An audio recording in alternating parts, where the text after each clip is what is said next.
Salutare băieți! Astăzi am zis să fac episod despre The Puppet. The Puppet este o marionetă care este foarte umanoidă. Ea este foarte slabă și deșirată. Ea este cel mai slab animatronic. Adică este foarte slabă, este scovitoare. Ea are o mască pe față pentru ca lumea să nu-i vadă capul ei, care este de fapt o bilă neagră. Și pe ea este lipită o mască care plânge și râde în același timp. Ea a dat viață copiilor omorâți de Purple Man, adică Freddy, Bunny și Foxy și Golden Freddy.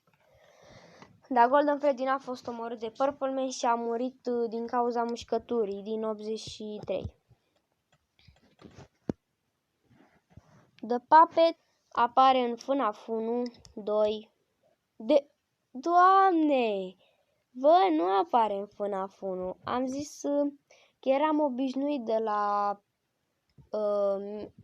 cei din Classic FNAF. Deci scuzați-mă. Mangle apare în FNAF 2, 3, 4, 6, Ultimate Custom Night, Help Wanted și atât. Dincolo nu mai apare. Și cred că Puppet, sunt foarte puține jocuri în care Puppet n-a fost prezent. Adică n-a fost prezent în 4 jocuri și în 5 jocuri Puppet a fost acolo. Puppet is here.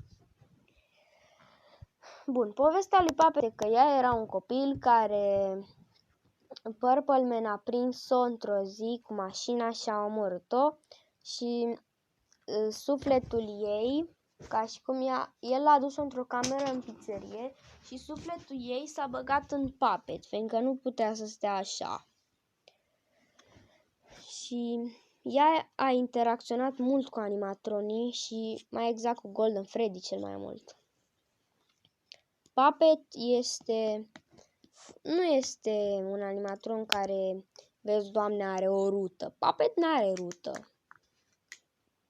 Puppet stă într-o cutie și cutia aia are o muzică care tu trebuie să o învârți, fiindcă o ai la tine în birou. Mai exact sub birou. Muzica aia trebuie învârtită.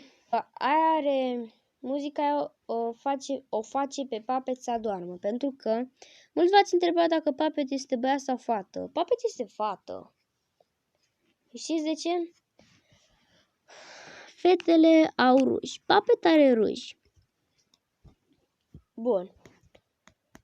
Puppet este un animatron misterios alături de Golden Freddy.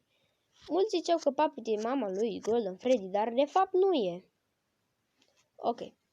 Cam asta a fost episodul. Nu uitați de like, share, subscribe. Am fost Andrei, pa!